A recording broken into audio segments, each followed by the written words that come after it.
Ryo Nakamura had been doing tax audits for 6 years.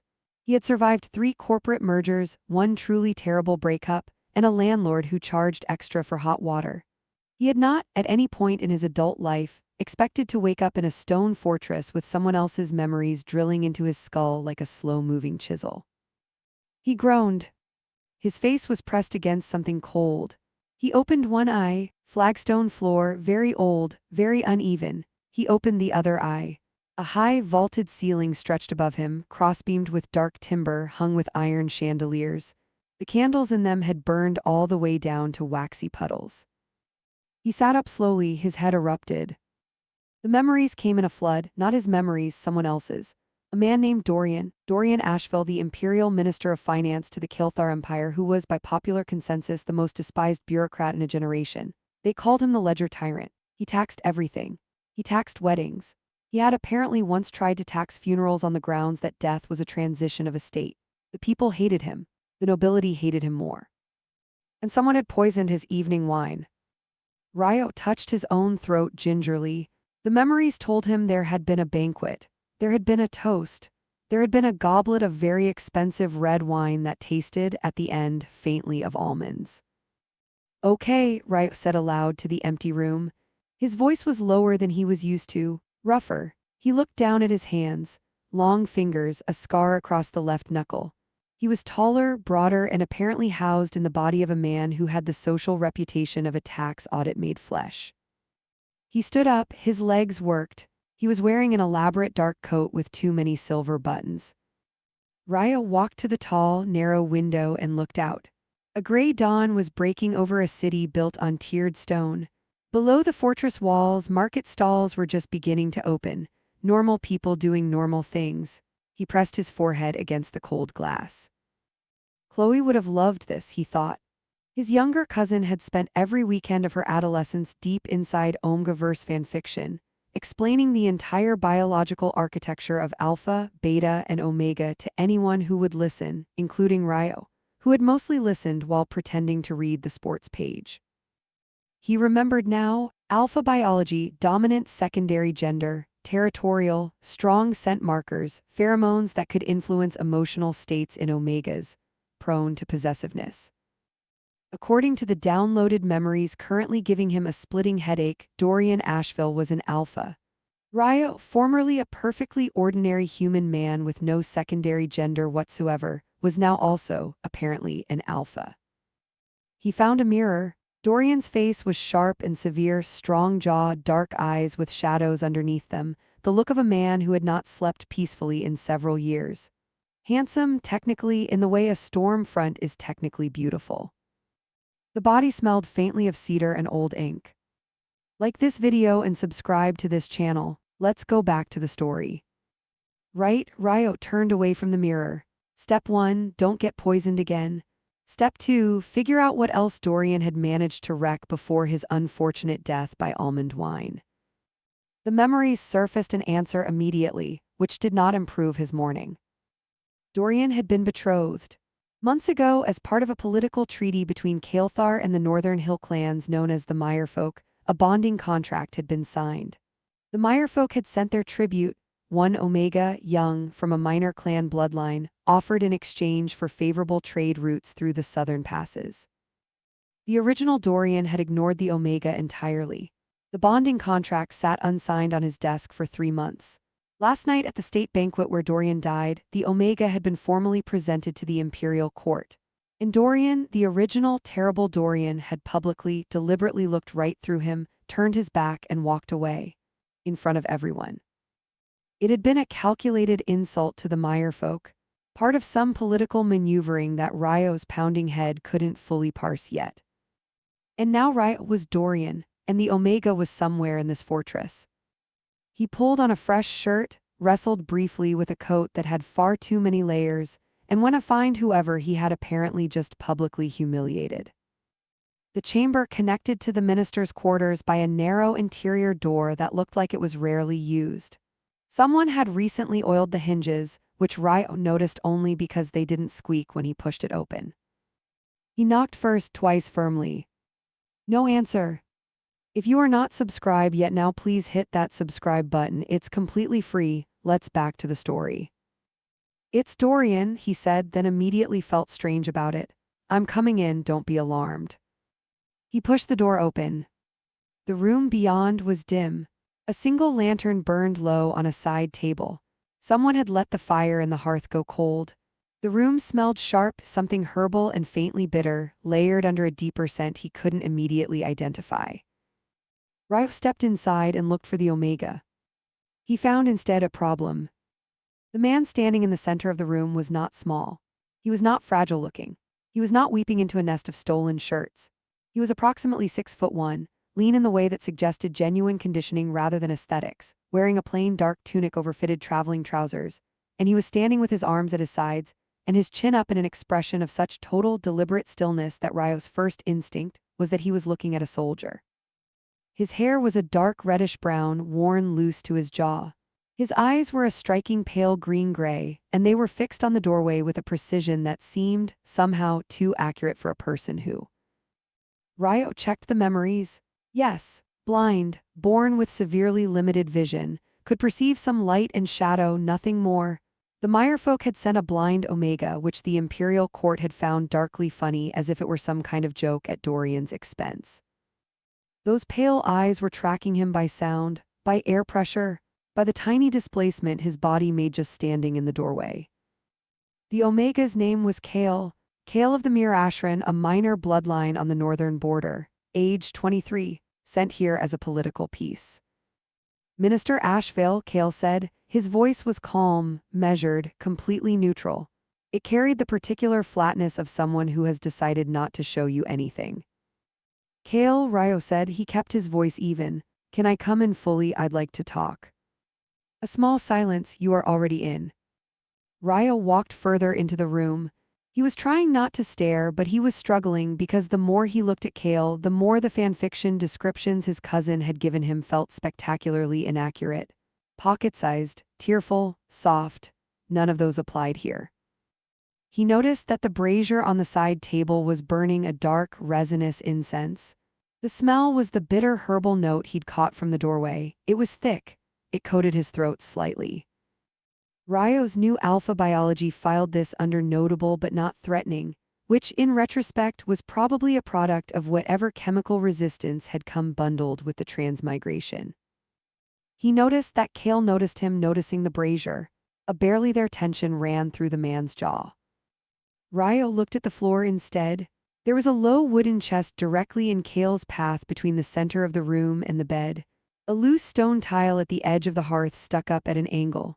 He walked over, crouched down, and pressed the tile flat. Then he moved the chest to the wall. Kale turned his head slightly, tracking the sounds. What are you doing? The tone was careful, suspicious. There were some things in the walking path, Ryo said simply. He stood up and dusted off his hands. You mentioned you'd arrived only yesterday. You haven't had time to map the room yet. The silence that followed was very particular. I do not require your assistance, Kale said very precisely. You don't need it, Ryo agreed. I just figured tripping hazards are bad for everyone. Do you want to know where I moved things? I can describe the layout. Kale's stillness shifted in some subtle, unreadable way. Yes, he said after a moment that felt like a decision. Ryo described the room, methodically. The distance from the center to the bed, the side table, the hearth, where the chest was now, where the lantern sat. Kale listened without speaking. His pale eyes tracked nothing. His focus was entirely on Ryo's voice. When Ryo finished, Kale said, last night at the banquet. Ryo braced himself. Yes. You looked through me, in front of the entire Imperial Court. I know, Ryo rubbed the back of his neck. That was wrong, I'm sorry. Another silence, longer this time. You are sorry, Kale repeated.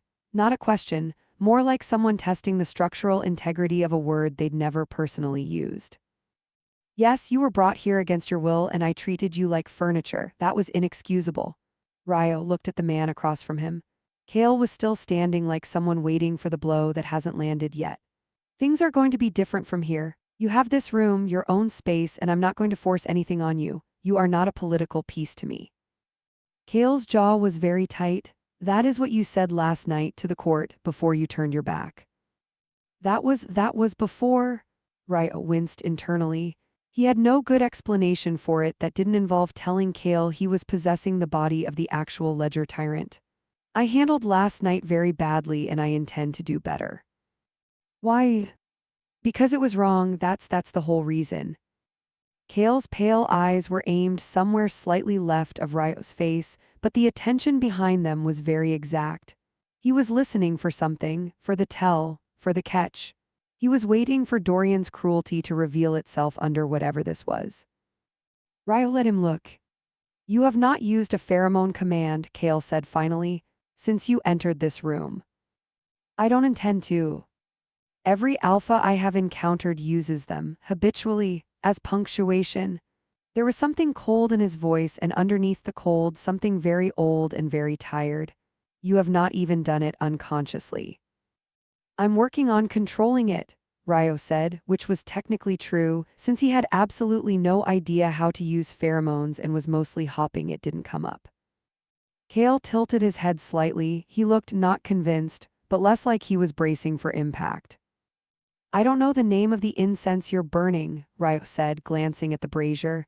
It smells unusual sharp. Is it from the north?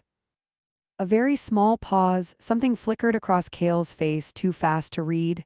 It is a calming herb blend, he said. It is used in Meyerfolk ceremonies. It's interesting, strong. Ryo looked at it for a moment longer. I'll leave you to rest. If you need anything or want to get to know the rest of the fortress, I can walk you through the layout whenever you're ready. No pressure. He moved toward the door. Minister. Ryo stopped. Your scent, Kale said very quietly. It is different than I expected. Oh, Ryo glanced back. Different how? Kale's expression was careful, neutral, unreadable. Most alpha ministers smell like power and threat. You smell like paper and rain. Ryo almost smiled. I spent a lot of time in archives. He went back to the connecting door. He was halfway through it when Kale spoke again, barely above a murmur, as if the words escaped before he could stop them. You are the first person who has ever mapped a room for me. Ryo didn't make a production of it. I'll move anything else you want repositioned, just tell me. He stepped through and pulled the door mostly closed. He left it 2 inches open in case Kale needed to call out. He stood on his own side of the wall for a long moment. The incense scent lingered in his nostrils, sharp and bitter. Something in the back of his alpha biology was filing it under. Pay more attention to that. He went to find the treasury ledgers, which, according to the memories of the dead man he was inhabiting, had not been properly audited in 4 years. At least that he knew how to fix. He had absolutely no idea that the calming herb blend was a contact respiratory toxin designed specifically for alpha physiology. He had no idea that Kale of the Mirashran was not, in any biological sense, an Omega.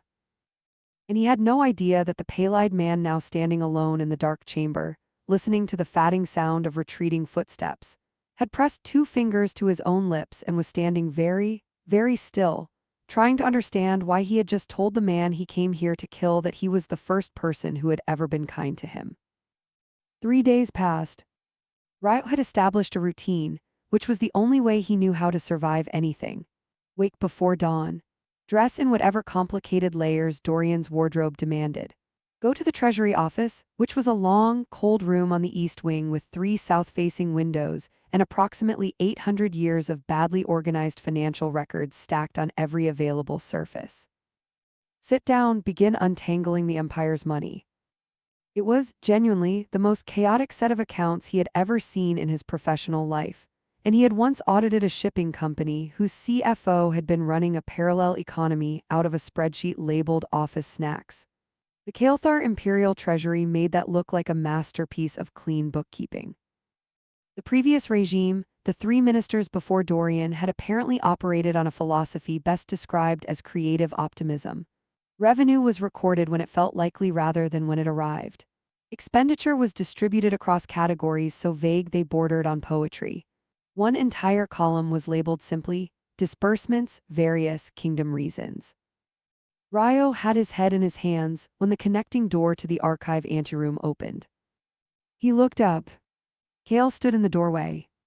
He was wearing a plain gray tunic today, and his dark reddish hair was tied back at the nape of his neck. He stood with one hand resting lightly on the doorframe, not leaning on it for support, just using it as an orientation point, the way a compass uses north.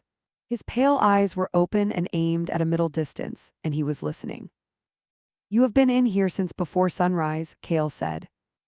"How do you know that?" "The ink smell reached my room an hour before dawn, and you have been muttering," a pause, continuously. Ryo looked down at the ledger. He had apparently been narrating his growing horror aloud without realizing it. "I'm sorry, did it keep you up?" "No." Kale stepped into the room. His movement was careful but not tentative. He was mapping as he walked, his pace adjusted for a space he'd never entered. His shoulder almost caught the corner of a tall document shelf. Ryo opened his mouth. Kale's hand came up and found the shelf edge half a breath before he would have walked into it. He corrected without breaking stride and came to a stop near the desk, his chin slightly raised, listening to the sound of Ryo's breathing to establish his position. "You almost said something," Kale observed. "You handled it." "I always handle it." Something in the flatness of that sentence carried a weight Ryo didn't press on. "What are you working on?" Ryo looked at the ledger spread across the desk. On impulse, he said, "Tax collection records from the eastern grain provinces. The harvest numbers I'm reading from the agricultural census don't match the revenue figures in the treasury accounts. The gap is significant." "How significant?" 38% over 4 years. Kale was quiet for a moment. He had not moved to sit down. He was still standing on the other side of the desk, head slightly tilted, processing. Then he said, "What is the terrain of the eastern provinces?" Ryo checked the maps pinned to the wall beside him and described it. Low valleys, 2 major rivers, a central market town called Drev that sat at the intersection of the main trade roads. "And the grain comes in raw or milled?" "Both, according to these records. Raw at the provincial checkpoints, milled at Drev before it enters the capital supply." A small silence. "Then someone is milling it privately," Kale said. "Between the checkpoint and Drev, the raw grain is weighed and recorded underweight at intake, which reduces the provincial tax. It moves to a private mill, not the licensed ones, and arrives in Drev already processed. It gets sold as finished goods with no record connecting it to the raw intake. The Crown loses the intake levy and the finished goods duty both." Ryo stared at him. The analysis had taken Kale approximately 45 seconds, without seeing a single number, without touching a single page. "That's exactly what I was starting to suspect," Ryo said slowly. "How did you?" "My clan controls 3 mountain passes. We have managed transit taxation for 6 generations." Kale's voice was perfectly even. "Every fraud that can be run through a checkpoint, someone in my family has caught it, or run it." Ryo sat back in his chair. He looked at Kale, really looked at him, the way you look at someone when you realize you fundamentally miscategorized them. "You know trade economics." "I know most things that were considered useless for an Omega to know," Kale said, and the dryness in it was so controlled it was almost invisible. "Almost. My father believed in comprehensive education. He simply did not believe it should leave the house." "Why not?" A brief silence. "Because a blind Omega with strong opinions about tariff structures is an embarrassment to a clan that needs to project strength." Kale turned his face slightly away. "I was taught to be useful in private and invisible in public. That was the arrangement." Ryo thought about this for a moment. "Do you want to sit down?" "I am not tired." "I am going to need to read numbers at you for approximately 3 hours, Ryo said. "And I would find it much easier if you weren't standing at attention the entire time." Another silence. Then Kale pulled out the chair across from Ryo and sat down. His posture remained precise, but he rested his forearms on the edge of the desk, and something in the line of his shoulders dropped by approximately 3 degrees. Ryo recognized the micro-adjustment. It was the posture of someone allowing themselves to be a fraction more comfortable than they'd originally planned. He picked up the ledger and started reading. They worked through the morning. Ryo read numbers. Kale processed them with a speed that made Ryo feel moderately inadequate, which was not a common experience for someone who had graduated top of his accounting cohort. Kale would ask 1 or 2 precise questions, What is the licensing fee for a Drev mill? What is the standard weight variance allowed at provincial checkpoints? What year did the Eastern Road toll change? And then he would simply know things. He would map the fraud from the inside out, explaining exactly how it was structured and exactly why it had been invisible to 3 successive ministers of finance. They were not looking at the right variable, Cale said, midway through the second ledger. They were comparing intake totals against revenue totals, but the discrepancy is hidden in the weight records at the checkpoint level. You have to compare the individual consignment logs against the mill output records downstream. The numbers only bleed when you look at them together. And you can do that in your head, without the documents in front of you. I can hold approximately 11 variable streams simultaneously, Cale said, in the matter-of-fact tone of someone describing the height of a doorframe. It is not exceptional, it is simply what I do instead of reading. Ryo looked at him. It's exceptional. Cale said nothing. He turned his face toward the window where pale winter light was coming through the glass, and Ryo noticed for the first time that even though Cale couldn't see the light, he turned toward it anyway. An old habit maybe, some instinct toward warmth. Who is running the fraud? Ryo asked, based on the structure. Someone with influence at the provincial checkpoint level and ownership interest in unlicensed milling operations near Drev, Cale said. The structure is too clean to be improvised. Someone designed it, which means it was designed by a person with legal knowledge of the transit code and enough political cover to keep the checkpoint wardens cooperative. He paused. That description fits perhaps 8 people in your empire. I can narrow it, Ryo said. He pulled out a second document, an appointments register for the East Provincial Governorship. He started reading names. On the third name, Cale made a sound, very small, just an intake of breath through his nose. That one, Ryo said. Like this video and subscribe. This Chanel. Let's back to the story. The governor of Drev holds a family interest in 4 licensed mills, Cale said quietly. And if the unlicensed mills are in the Hill District just north of the town, which is technically outside municipal jurisdiction, his family would have right of first land use under the old Hill codes. He would not even need to hide the ownership. It would simply never appear on the records that reach the capital. Ryo set the document down. You are incredible. The silence that followed was strange. Cale had gone very still, not his usual controlled stillness, but something different, something almost uncertain. Do not mock me, he said, in a voice that was aimed at the middle distance. I'm not. Ryo's voice was quiet and completely direct. You just solved a 4-year fraud in one morning, without notes, without being able to read a single document. Do you know what my ministry has been paying auditors to do? They've had access to all of this for years. Nobody caught it. Cale's jaw worked slightly. He was clearly running some internal check, looking for the angle, the cruelty hidden inside the compliment.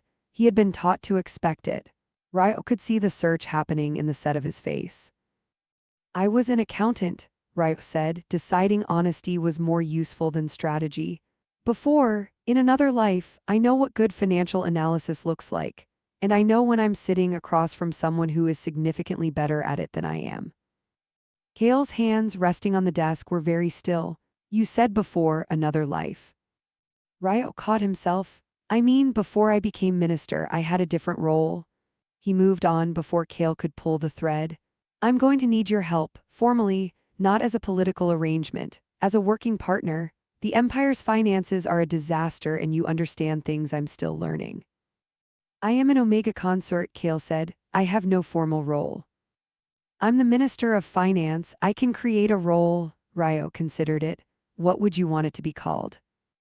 A pause so long Ryo thought Cale wasn't going to answer. Auditor at large, Cale said, very quietly. It was a position that existed in the old Imperial Code, before the current court protocols reduced Omega participation in public functions. Done, Ryo pulled out a blank document. I'll draft the letters this afternoon. The silence that followed had a different texture than the ones before. It wasn't guarded. It was something more fragile than that, the particular quiet of someone who has just been offered something they had long ago stopped allowing themselves to want. Cale turned toward the window again. The winter light caught the side of his face. There is something else, he said after a moment. Tell me. The incense in my room? He did not look away from the light, his voice was very level. I will not be burning it anymore. Ryo glanced up. He remembered the sharp, bitter smell, the herbal layers. All right, he said carefully. Any particular reason? A long pause. It was giving me headaches, Kale said. Ryo looked at him for a moment, then he returned to the ledger and turned the page. I'll tell the steward to have it removed, he said, and I'll make sure the room is aired out properly. Thank you, Kale said, in a voice that sounded like the words cost him something. They worked until the afternoon light went flat and gray.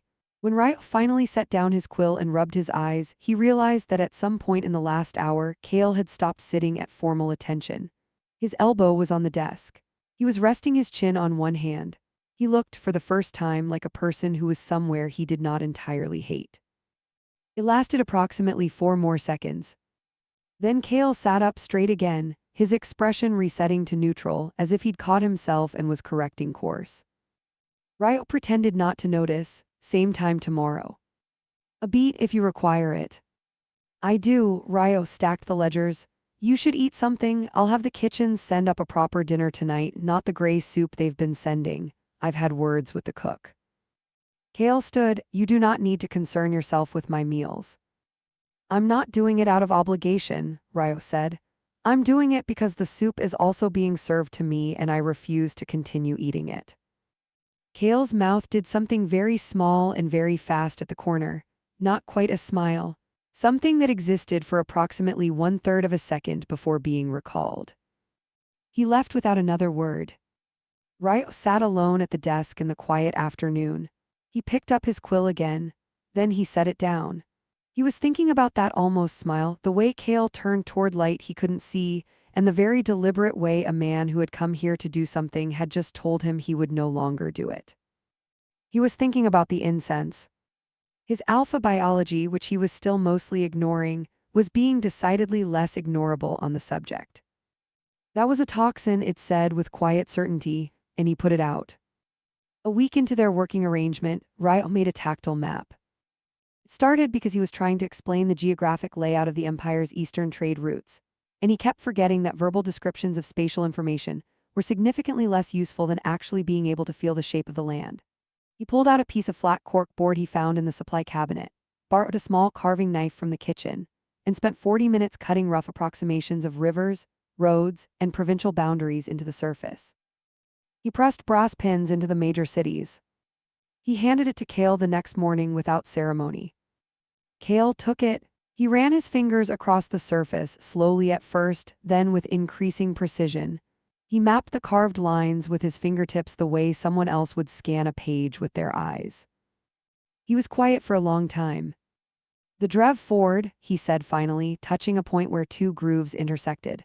This crossing is where the unlicensed grain is most likely being rerouted. If you place a new checkpoint here, his finger moved to a spot slightly south, it forces all traffic through a single inspected node. The private mills lose their ghost route. Ryo looked at where Kale was pointing. It was exactly the location he'd been circling on the paper maps for 3 days without being able to articulate why. How are you doing that? Ryo asked. Doing what? You've been in this office for a week, you've never seen these trade routes. You certainly haven't seen this map which I made this morning, and you just identified the correct intervention point from touch alone. Kale's expression didn't change, but his fingers stilled on the board. I organize spatial information differently than a sighted person. Movement of goods follows logic. Logic has shape. I find the shape. That's not a normal skill. No, Kale set the board down carefully. It is not. He didn't elaborate. Ryo didn't push. What Ryo had been noticing over the course of the week was less about Kale's extraordinary mind and more about the architecture around it. The way Kale monitored exits. The way he was always positioned with his back toward a solid wall. The way he cataloged every person who entered the office, their gait, their weight, the sound of their breathing before they'd said a single word. The way he never, not once, let his guard drop in the presence of another person. Except occasionally in very small ways alone with Ryo. Yesterday, Kale had laughed. Or something close to it, a short, quiet exhale of genuine amusement when Ryo had read aloud a particularly egregious line from the treasury records. A budget allocation of 30 gold standards labeled miscellaneous wolf-related expenses, winter quarter. Kale had made the sound and then immediately looked like he regretted it, and Ryo had kept reading without comment, giving him room to pretend it hadn't happened. This morning, Kale had arrived at the archive door and without being asked, had moved the heavy document box that always sat in the middle of the floor to the wall. He'd done it before Ryo even got there. The box had been a tripping hazard for Kale specifically, the shape of it too low to feel in the air, too flat to register against his spatial mapping until he was right on top of it. He had cleared his own path without acknowledging it, without making a thing of it. Ryo thought about this while pretending to read a grain report. Kale, he said. Can I ask you something personal? A pause, the quality of Kale's stillness changed, it became more alert, the way a held breath is different from an exhaled one. You may ask. The Meyer folks sent you here, your clan, your father specifically. Ryo set the report down. What did they tell you to do? A very long silence. Represent the clan's interests, Kale said. Support the treaty, demonstrate that the Meyer folk honor their political commitments. The words were technically accurate and almost entirely empty. Ryo looked at him. Kale's face was perfectly composed. His hands were folded on the desk. He was wearing the expression he wore when he was deciding how much of a thing to say. Is that all? Ryo asked. That is what I was sent here to do, Kale said, which was not the same answer. Ryo let it go. Your father, he said instead. He knows you're here. Yes. Does he write? No. Flat final. Ryo thought about a man sending his blind son to a foreign empire as a political pawn, not writing, not asking after him. He thought about what it must have been like to grow up knowing exactly how much you were valued and exactly what category you'd been sorted into. He thought about Kale mapping the archive room, alone in the quiet, building a picture of a space he was allowed to occupy by sound and touch and the movement of air. The appointment letter arrived from the Imperial Seal office this morning, Ryo said, changing direction. He pushed a document across the desk, then remembered and pulled it back. Auditor at large, it's official. You have formal access to all treasury records and your analysis carries the weight of ministerial review. Kale's hand resting on the desk closed slightly, a small movement. That is an actual appointment. Yes. With Imperial authority. Yes. My father will hear of it. I know, Ryo said. I'm counting on it. Like this video and subscribe. This Chanel. Let's back to the story. Kale turned his face toward Ryo, those pale eyes finding the right general direction with the uncanny precision that Ryo had stopped startling at. Why? Because it puts you in a position no one can dismiss, Ryo said. Not the court, not the Eastern lords who are going to be very unhappy when we shut down their grain fraud, not anyone who might want to reduce your influence in this empire by describing you as merely a treaty obligation. The silence lasted a long time. You are protecting me, Kale said. He said it like a man holding an unfamiliar object trying to determine its weight and function. I'm creating the conditions where you don't need protection, Ryo said. There's a difference. Kale looked away, his jaw was tight, his hands had gone very still again. I do not understand you, he said quietly. I have been trying to understand you for 12 days. I am considerably good at reading people. I have been unable to read you. What do you want to know? Ryo asked. Why you are doing this? Kale's voice was low and controlled. The previous minister ignored me. The court expects you to do the same. There is no political benefit to elevating my role. There is no benefit to clearing my path or explaining the room or asking what I want to be called. There is no benefit to any of it. A pause. People do not do things without benefit. Some do, Ryo said. In my experience, no. Ryo thought about how to answer this. About Dorian, who had been a real person with his own damage and his own cold calculations. About himself, an ordinary man from a world where this conversation would take place over coffee, in an office with electric lighting. About what it meant to be dropped into a body that had spent years being cruel and tried to reverse it with nothing but stubbornness and basic decency. I made mistakes, he said finally. Early on, I treated people like variables in an equation and I thought that made me efficient. It took me a long time to understand the cost of that. He looked at Kale. You are not a variable. You are a person who was handed the worst possible start by people who should have done better by you. The least I can do is not add to that list. Kale said nothing, but his hands, folded on the desk, slowly uncurled. His fingers lay flat against the wood, open rather than closed, and he didn't move them back. Ryo picked up the grain report. Section 4, he said, I need your opinion on the river toll structure. Kale breathed in. Read it, he said. They worked until dark. It was past midnight when Ryo heard it. He had been in the archive reviewing the mill licensing registry, cross-referencing it against the list Kale had generated from memory, which was, infuriatingly, more accurate than the physical documents, when he heard footsteps in the corridor outside. Quick, quiet ones, too deliberate to be a servant. He set his quill down. The footsteps stopped outside the archive door. He heard very faintly the sound of something being tried against the lock, not a key, a pick. Ryo sat very still. Then a knock came on the interior door that connected the archive to the antechamber. One knock, specific in rhythm. He crossed to it and opened it. Kale stood on the other side. He was dressed for movement, the dark-fitted clothes he'd arrived in, not the softer ones he'd taken to wearing in the office. His expression was absolutely neutral.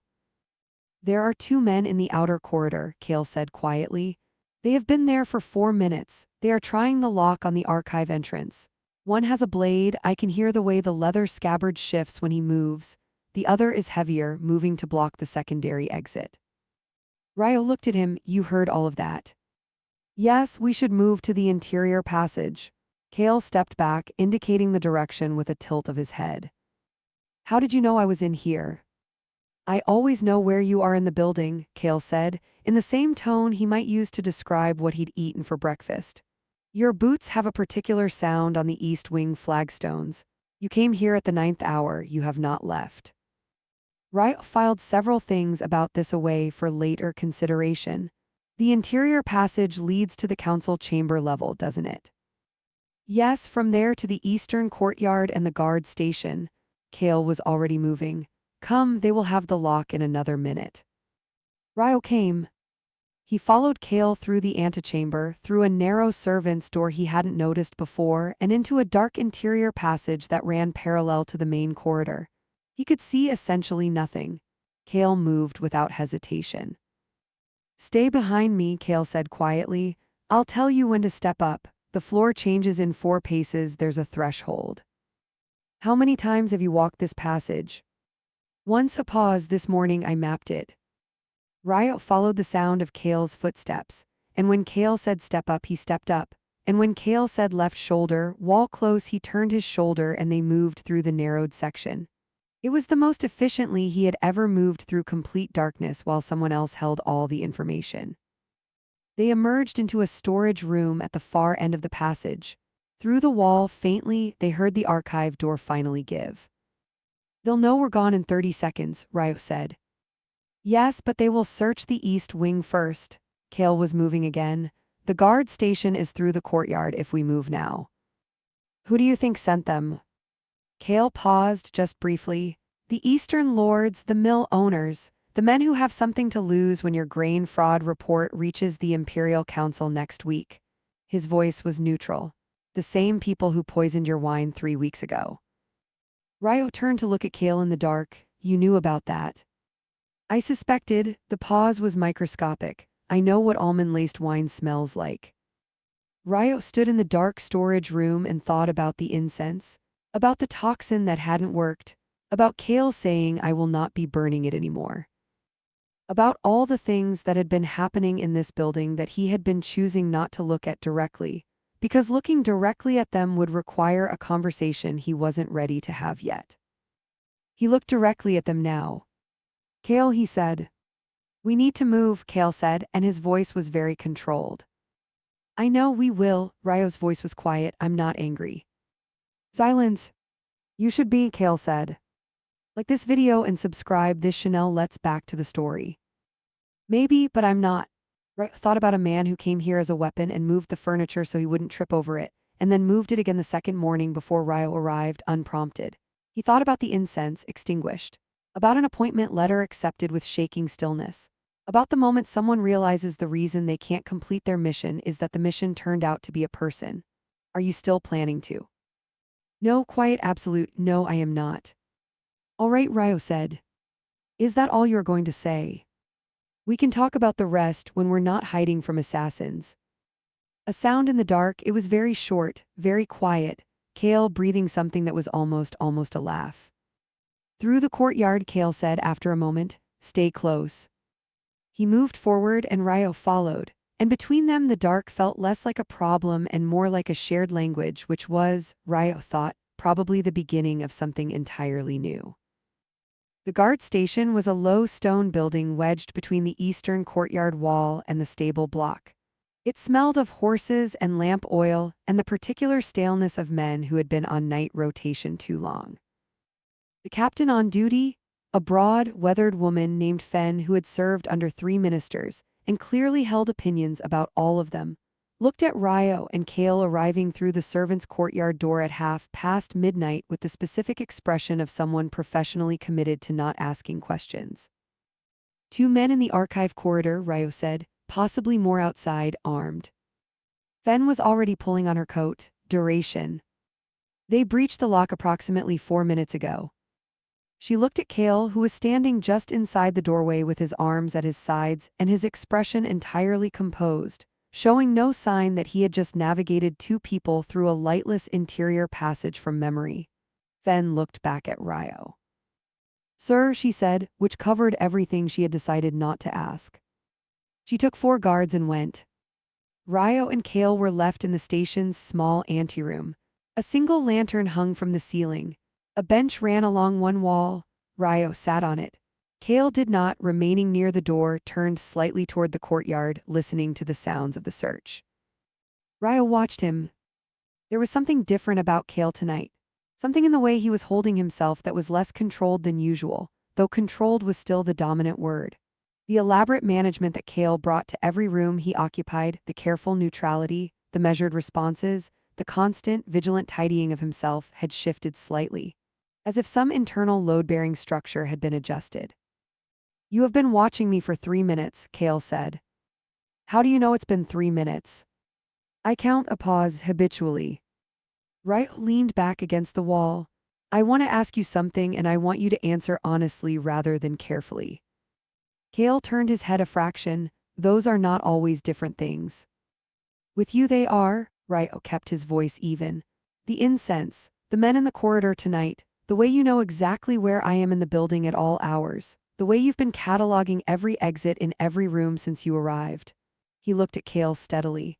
How much of what you were sent here to do is already done and how much of it did you stop? The silence lasted a long time. Kale's jaw moved. He was deciding something, and whatever the decision was, it was not a small one. Ryo watched it happen in the tight economy of his expression, the slight narrowing around those pale eyes, the controlled breath, the way his hands came together briefly and then separated. The incense was the second attempt, Kale said finally. His voice was absolutely flat, the way a flat surface is flat when someone has made a deliberate effort to level it. The wine was the first. I did not administer the first directly. I provided the method to an intermediary of my father's who was already positioned in the household. I did not know the timing. Ryo absorbed this, and the incense was yours. Yes, a breath, designed to be inhaled, fast-acting in standard alpha physiology. I lit it the morning after the banquet. I was in the room when you entered. I remember. Ryo thought about standing in that dim chamber, breathing in the sharp, bitter smell, thinking how interesting it was. His new alpha biology had flagged it and he'd ignored the flag. I liked the smell. Something crossed Kale's face that might, in another man, have been the beginning of an overwhelmed expression. He controlled it in under a second. You should have collapsed. The compound works on respiratory tissue within 3 inhalations. You breathed it for several minutes and described it as clearing your sinuses. I was apparently immune, Ryo said. The transmigration reset the body's chemistry somehow. I didn't know that consciously. I still don't fully understand it. Kale was quiet. He was processing. Ryo could see him doing it, recalibrating something large. You are truly not from this world, Kale said softly, not a question, returning to what Ryo had said in the dark passageway. No, I died in mine. Road accident. Woke up in Dorian's body 3 weeks ago with someone else's memories and approximately 800 years of terrible accounting to fix. Ryo rubbed his face. I didn't know about the poison in the wine until the memories settled. By then the original Dorian was already dead and I was already here.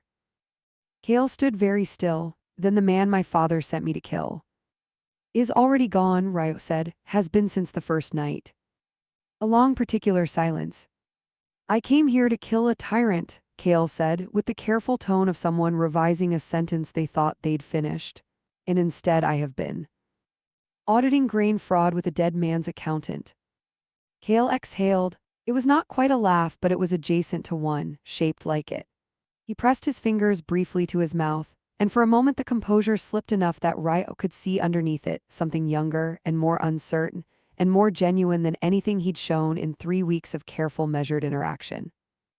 My father will expect a report, Kale said.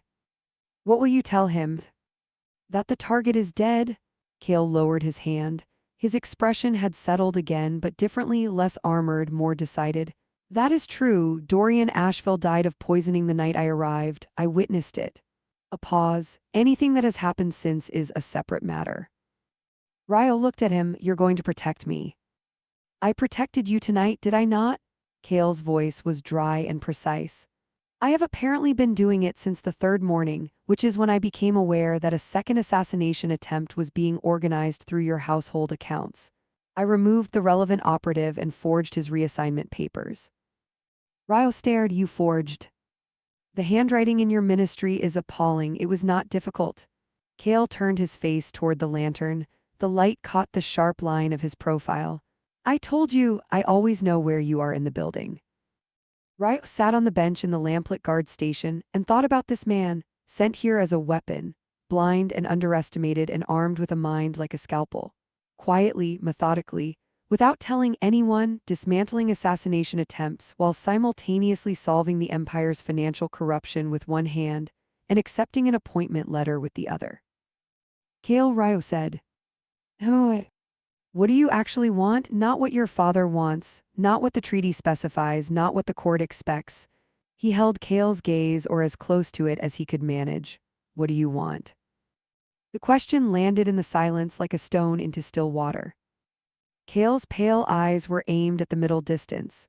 His hands were at his sides. He was absolutely still. Ryo watched him hold the question, not evading it, not deflecting, genuinely holding it, which was maybe something nobody had asked him to do before. This, Kale said finally, very quietly. This work, the archive, the numbers and the maps, and he stopped. His jaw tightened. He started again. I want to be useful in a way that does not require me to be invisible. Then stay, Ryo said simply. The appointment is real, the work is real, I need you here. A long pause. Your empire is at war with itself, Kale said. The Eastern Lords will not accept the fraud report quietly. The Council factions are already positioning against you.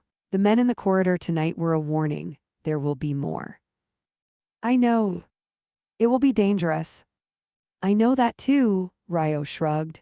But you forged reassignment papers and navigated us through a pitch-black servant's passage from memory after walking it once. I feel fairly good about our odds. Kale's mouth did the thing it did sometimes in small moments where one corner shifted almost imperceptibly toward something warmer. It lasted 3 seconds this time, slightly longer than before. Ryo counted. 2 jars, Kale said. What? It is something you say when you want to be prepared. I have heard you in the kitchens. Whenever Martha asks how much of something you need, you say 2, just in case. The almost warmth was still there, just at the edge of his expression. I am staying. I am the second jar, just in case. Ryo felt something shift in his chest that he had no immediate vocabulary for. He filed it under, consider later. Just in case, he agreed. 2 weeks after the corridor incident, the Eastern Lords arrived in the capital. There were 7 of them, including the governor of Drev, a florid man named Helkin who wore rings on every finger and had the specific confidence of someone who had never in his adult life been told the word no, and expected today to be no different. They arrived with a retinue of 40 and demanded an audience with the Minister of Finance regarding what they called certain irregularities in the audit process. Ryo scheduled the audience for the following morning and spent the intervening 18 hours in the archive with Kale preparing for it. They will challenge the mill documentation first, Kale said, sitting across from Ryo in what had become his habitual position, forearms on the desk, head slightly tilted toward whatever Ryo was reading aloud. It is the weakest link in your chain of evidence if you are relying only on the official records. The official records are theirs. They were designed to survive scrutiny. But they weren't designed to survive you, Ryo said. Correct. Kale had spent the afternoon building a cross-referenced analysis from memory, pulling threads from 12 different ledger sets that Ryo had read to him over the past 2 weeks. The result was a precise, layered account of the fraud that didn't rely on any single document. It was constructed from the relationships between documents, the gaps and inconsistencies and impossible alignments, the kind of analysis that could only be done by someone who could hold 11 variable streams simultaneously and see the shape underneath the numbers.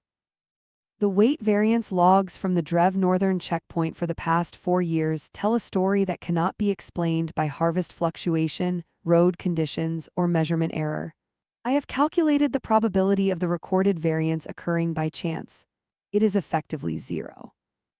Can you present it tomorrow? A pause in the audience chamber before the council. Yes. Silence. Ryo looked up from the ledger. Kale's expression was very still. It is unconventional, Kale said. You're the Imperial Auditor at Large. It's entirely within your remit. I am also a blind Omega consort from a minor northern bloodline presenting financial analysis to 7 Eastern lords who have never been accountable to anyone. Kale's voice was level, but there was something running underneath it, not quite tension, more like pressure being managed. They will not receive it well. No, Ryo agreed, they won't. Does that change the analysis? No. Does it change what's true? No. Then we present it? Ryo set the ledger down. I'll be there, the council chair will be there, the evidence is documented, you have the authority, the only variable is whether they decide to respect it, and frankly, that's their problem. Kale was quiet for a moment, then, you are very strange for a minister of finance. I've been told, Ryo picked the ledger back up, also for an alpha, I've been told that too recently. Kale's head tilted very slightly. The movement was subtle, but Ryo had learned to read its vocabulary. That particular tilt meant attention, genuine and unguarded. Who told you that? You did 3 weeks ago, first morning. I said your scent was different, Kale said carefully. I did not say strange. Paper and rain isn't threatening. No, Kale agreed. It is not. A beat. It is the least threatening alpha scent I have encountered, and I have encountered a considerable number, most of them deliberately projecting dominance at me to see how a blind Omega responds. Ryo thought about what that would be like. Being in a room with someone using biological pheromone pressure as a test, repeatedly, from childhood. Learning to hold yourself absolutely still in the presence of it. Building walls of perfect composure as protection against something you couldn't fight conventionally. I won't do that, Ryo said. I know, Kale's voice was quieter.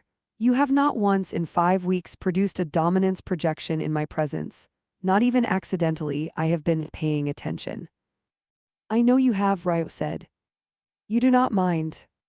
No, Ryo looked at him across the desk. I'd rather you know exactly what I am. Kale's hands resting on the desk turned slightly, an almost involuntary rotation, palms up for a moment before he caught himself and returned them to neutral. Ryo saw it. He didn't say anything. He turned the page and kept reading. The audience was the following morning. The council chamber was a high-ceilinged room with stone columns and a long central table. The 7 Eastern lords arranged themselves on one side with the physical confidence of men who had done this before and won. Ryo sat across from them with Kale at his right hand. Kale had dressed formally for the first time since his arrival, dark clothes, well-fitted, with a single narrow collar in deep green that indicated his imperial appointment status. His silver-touched dark hair was tied back.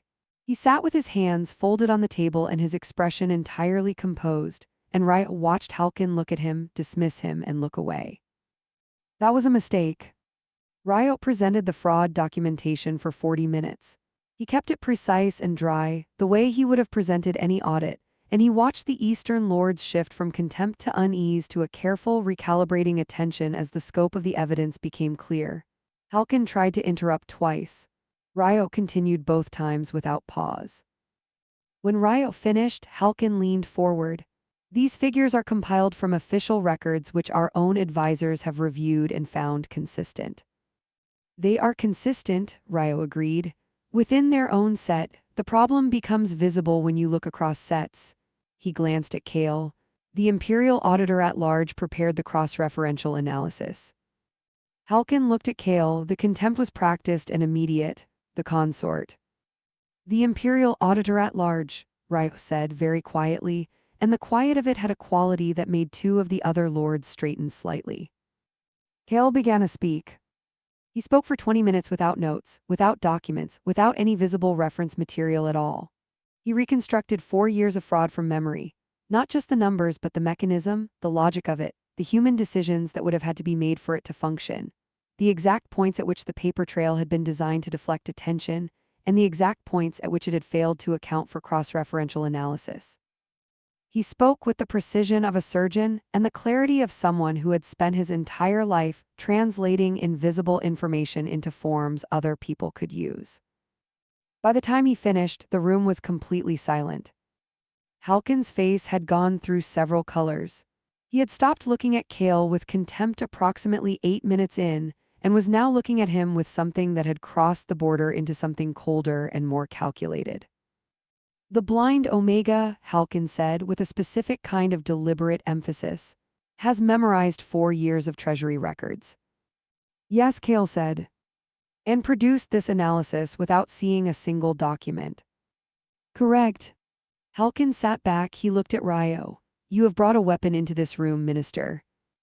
I've brought an auditor, Ryo said. Whether that feels like a weapon depends on what you've done. The meeting ended badly for the Eastern Lords and well for the evidence, which was the intended outcome. Halkin left without conceding anything formally, but he left pale and very quiet, and the other lords followed him with the subdued energy of men who have realized the game they thought they were playing has different rules than they assumed. After they were gone, the council chamber emptied until only Ryo and Kale remained. Kale was still sitting at the table. He hadn't moved since the lords left. He had his hands flat on the surface and his face turned toward the tall windows where morning light was coming through in long, pale bars. You did that from memory, Ryo said, sitting back down beside him. 4 years of data in sequence, without a single mistake. I did not make any mistakes.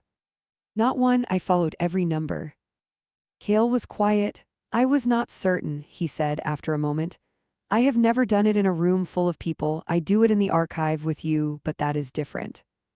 Why is it different? Kale didn't answer immediately. He turned his face from the window toward Ryo's general direction. His pale eyes were doing the thing they sometimes did when he was paying close attention, not tracking exactly, but focused, intent, present in a way that felt more direct than most sighted people managed. Because in the archive I am not thinking about whether I will be believed, Kale said quietly. I am just thinking. Ryo held that for a moment, and today I was thinking about both, a pause, but I did it anyway. Yes, Ryo said, you did. It started 3 days after the council meeting, and Ryo missed the signs because he was not yet fluent in the language of this world's biology. Kale had been more quiet than usual. Not withdrawn, just quieter, turning inward in small ways that Ryo noticed but attributed to the stress of the confrontation with the Eastern Lords, which had ignited political fallout across 3 factions of the council and required daily damage management that was exhausting for both of them. Then on the 3rd evening, Kale didn't come to the archive. Ryo waited. An hour passed. He went to the connecting door and knocked. No answer. He pushed it open. If you are not subscribed yet now, please hit that subscribe button. It's completely free. Let's back to the story. The room was dark, curtains drawn. The cold hearth made the air sharp. And the scent, Kale's scent, which Ryo had spent 6 weeks learning to read the way you learn a language through immersion, was different. It was still the deep, complex bass note he'd come to associate with Kale's presence, the thing he'd been describing to himself as cold water and iron and something dark and green, like forest after rain. But tonight it was layered over with something else. Something that pulled on Ryo's alpha biology with a directness that he couldn't rationalize or manage. Hot, the word that came was hot, the scent was hot. Kale, he said from the doorway, keeping his distance. Something in him understood instinctively that the distance was important right now. You should not be in here. Kale's voice came from across the room, near the window. It was controlled, but the control was costing something. Ryo could hear the expenditure in it, the tightness underneath the even tone. Leave the room, Ryo, please. Ryo had learned by this point that Kale saying please was not a habitual courtesy. Kale said please approximately 3 times a week, and each instance was deliberate, weighted, meaningful. This please had an edge to it, a warning. Are you ill? I am managing a biological event. A breath. It will pass. It is not dangerous, but you need to leave. Ryo stayed in the doorway. Is it a heat? A long silence. Kale was near the window, but he hadn't turned toward Ryo. His back was to the room. Through the darkness, Ryo could see the line of his shoulders, rigid, controlled, every muscle doing careful, deliberate work. It is not a heat, Kale said. Omegas experience heat. This is different. Ryo stood very still. He had been waiting for this conversation, in some vague peripheral way, since the night in the guard station. Since Kale had said the incense was the second attempt in the voice of someone deciding to finally put a thing into plain language. Since all the small pieces that didn't fit the category of Omega had been collecting in Ryo's awareness like rain in a bowl, and he had been politely not looking at the bowl. He looked at it now. You're not an Omega, Ryo said. The silence lasted a very long time. No, Kale said. The word was quiet and absolute. I am not. What are you? Kale turned around. Even in the dark, Ryo could see the change in him. The deliberate military stillness was gone, replaced by something rawer, something that was working very hard to maintain its edges. His pale eyes were bright in a way they usually weren't. The scent in the room intensified. Among the Meyer folk we are called moonwolves, Kale said. His voice was steady, but the steadiness was a construction maintained by effort. Elsewhere the term is enigma, a third gender, not alpha, not omega, dominant, rare. In most bloodlines it presents in the eldest son. He stopped. I am the eldest. My blindness was considered incompatible with the role. I was reclassified, dressed as an omega and used accordingly. Ryo absorbed this. Your father knows. My father decided. Kale's jaw was tight. A blind moonwolf is not useful for leading armies. A blind omega, however, can be sent across a continent to remove a political enemy. The bitterness in it was controlled but genuine, the kind that has been lived with for long enough to become structural. I was sent here with the tools of my true nature hidden under a suppression regime. The suppressants keep the biological indicators dormant. They prevent fever, scent projection, and other responses. He turned his face slightly. The combat in the corridor 17 days ago burned them through. I have been compensating, but the fever is accelerating. What does it do? Ryo asked. The fever. It is a dominance cycle. In a healthy, unsuppressed moonwolf, it occurs several times a year. It is manageable in the right circumstances. In my case, after years of suppression, the first breakthrough is, he stopped again, significant. What do you need? Kale's head turned sharply toward him. Ryo had the sense of the question landing in an unexpected place. What? To manage it, Ryo said. What do you need? Distance, time, specific conditions. Tell me and I'll make it happen. The silence this time had a different texture. Kale was standing by the window with his shoulder blades back against the wall, and he looked, for the first time in 6 weeks of careful composure, completely at a loss. As if the question had found the one gap in the architecture. You are asking what I need, Kale said slowly. Yes. Not what I am, not whether you should call a physician or notify the council or send a message to my father. You are asking what I need.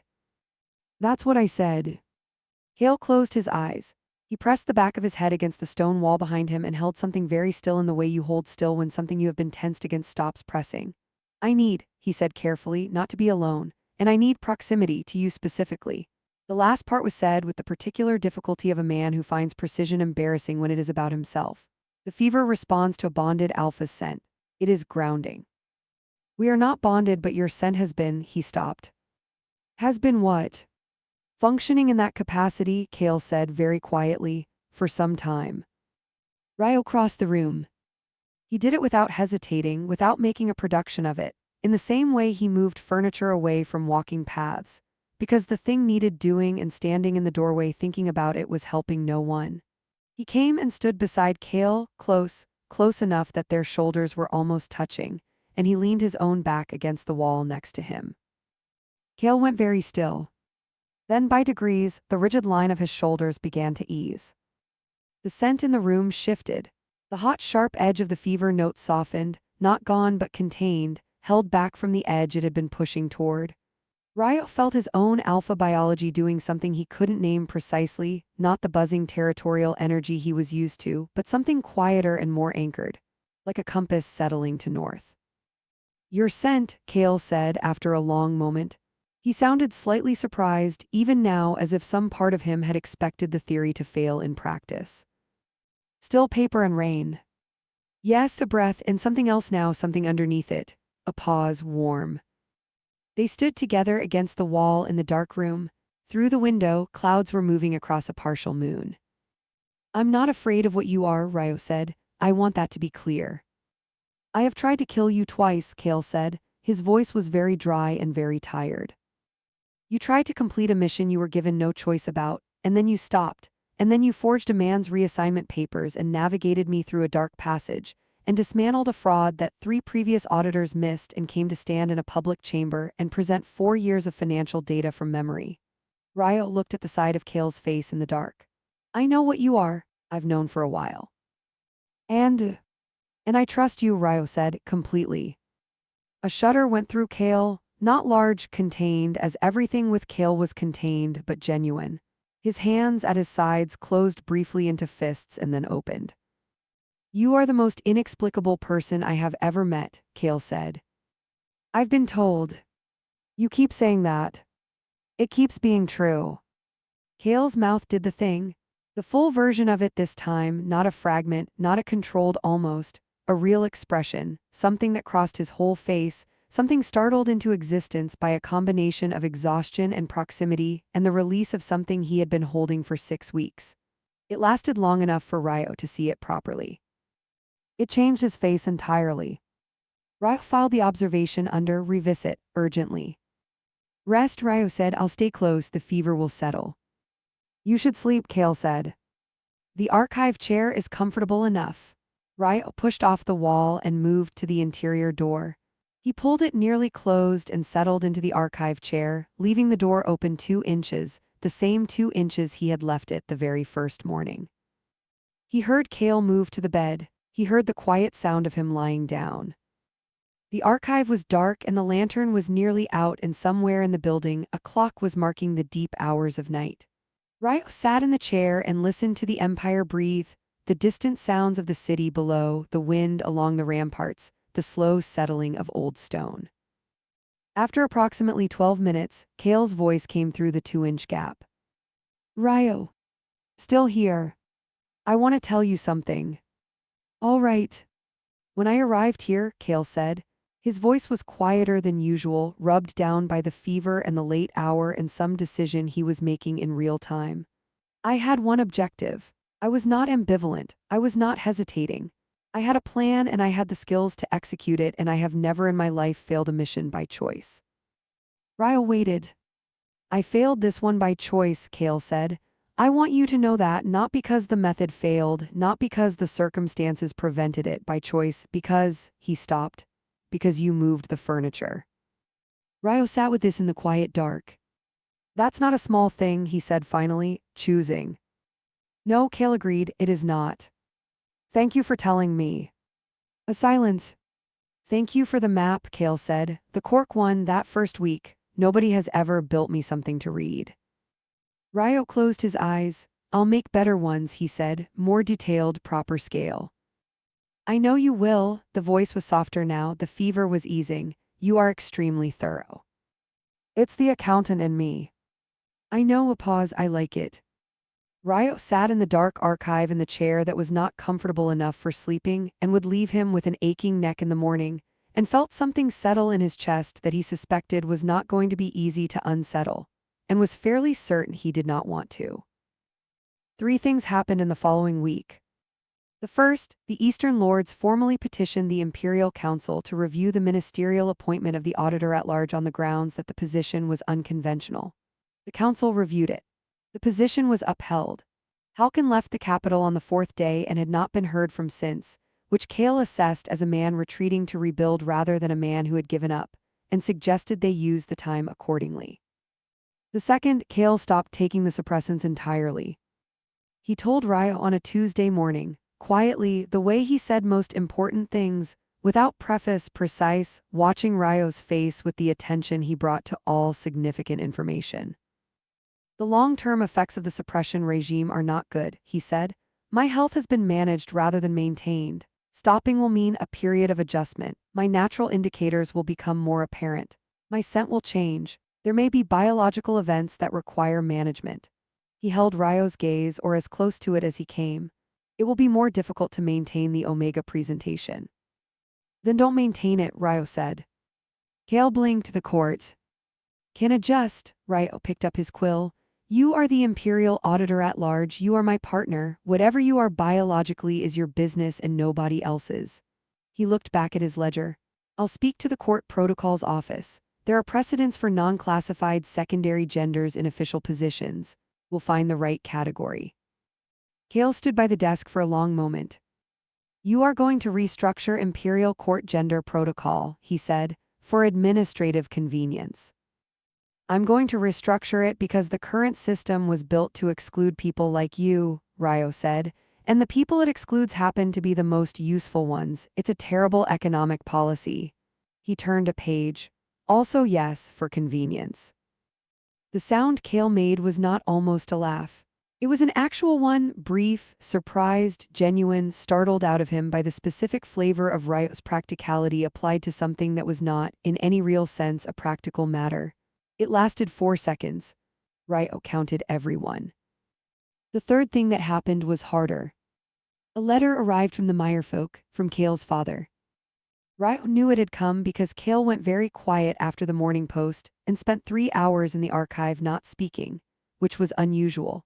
They typically talked constantly during working hours, a running dialogue of numbers and analysis and the occasional dry observation that had become one of the things Ryo most looked forward to in his days. After the 3 hours, Ryo set down his quill. Do you want to tell me what it says? He asked. You don't have to. Kale was sitting across the desk with the letter folded in his hands. He ran his thumb along the edge of the paper. My father is aware that the target is dead. He is aware that the mission is complete in its narrow definition. A pause. He is aware that I have remained in the capital and accepted an imperial appointment and has been informed that my biological presentation has changed. He's heard that you've stopped the suppressants. He has his people everywhere. Kale's voice was very controlled. He writes to inform me that remaining in Kael'thar and serving the Empire is a betrayal of our clan, that I have wasted my potential on a clerical position, that a moonwolf who does not lead does not deserve the name. He set the letter flat on the desk. His hands were steady. He instructs me to return. Ryo looked at him. What are you going to do? Kale was quiet for a moment. He turned his face toward the window. The light came through and found the angles of his face and the pale, complicated gray of his eyes that could not see it but turned toward it anyway. I am going to write him back, Kale said. I am going to tell him that I remain here by choice, that the appointment is mine and the work is mine and the life I am building is mine. He stopped. His jaw worked. And I am going to tell him that whatever he decides to do in response, he should be aware that he will be doing it with an Imperial Auditor at Large between him and the Minister of Finance, and that I have committed the entirety of his clan's financial records, port ledgers, and trade violation history to memory over the course of 6 weeks of archive work. A pause. And that I would be very sad to have reason to recall it formally. Ryo stared at him. You catalogued his financials while cataloging the Empire's, Ryo said. It seemed prudent. Kale folded his hands on the desk. He sent me here as a weapon. It seemed appropriate that I remain one, simply differently aimed. Ryo looked at this man. This extraordinary, precise, complicated man with his pale eyes and his long, cold history and his extraordinary mind and his 3-second smile that was becoming 4 and 5 seconds, which Ryo was still very definitely counting. Can I say something? Ryo said. You rarely ask permission, Kale observed. This felt like it warranted it. Ryo set his quill down. I transmigrated into someone else's life. 6 weeks ago, I was a completely ordinary person who did tax audits and ate bad convenience store sushi and had no idea what an alpha was. I woke up here with a dead man's enemies and a kingdom's worth of financial wreckage and absolutely no plan. He looked across the desk. I have a plan now, and most of the plan is you. Not because you're useful, though you are spectacularly. But because he stopped. He was not usually imprecise with language, and he was being imprecise, which meant he cared about getting it right. I don't want to run this empire without you. I don't want to run a meeting without you to my right. I don't want to come into the archive in the morning and not have you already there, having already cleared the box from the middle of the floor. He met Kale's gaze steadily. Whatever that means, I'm not in a position to be nuanced about it yet. But I wanted to say it plainly. The silence lasted a long time. Kale's face had gone through something in those seconds, a complexity of expressions that moved through it like weather, fast and real, before he gathered them back. What remained was not his usual composure. It was something quieter and more uncertain and far more honest. I have been mapping this building for 6 weeks, Kale said very softly. Every corridor, every staircase, every room. I told myself it was habit, instinct, assassin's practice. He paused. It was not. No, Ryo said. I was mapping a place I was deciding to stay in. Kale's voice was almost inaudible. I was making it mine. Ryo stood up. He walked around the desk and came to stand beside Kale, close, the way he'd stood against the wall that fever night, shoulder almost touching shoulder. He didn't touch him. He waited. Kale reached out. His hand found Ryo's wrist with the precision that was entirely Kale's, unerring, calibrated, certain. His fingers closed around it, not tight, not desperate, deliberately. Paper and rain, Kale said almost to himself. And warm, Ryo said. You said warm. Yes, Kale's grip tightened a fraction. I did. They stood in the morning light in the archive that had become their room, their war room, their working home, surrounded by the evidence of 6 weeks of rebuilding something broken. And outside the window, the city they were slowly, stubbornly pulling back from the edge of ruin went about its mourning, and the empire's accounts were almost balanced, and the eastern lords were in retreat. And a letter to a cold, cruel father was going to be written this afternoon with the particular precision of a person who has finally and irrevocably decided. Later, much later, after the letter and the council meeting and the long evening over the grain province follow-up reports, Reich would make Kale a new map.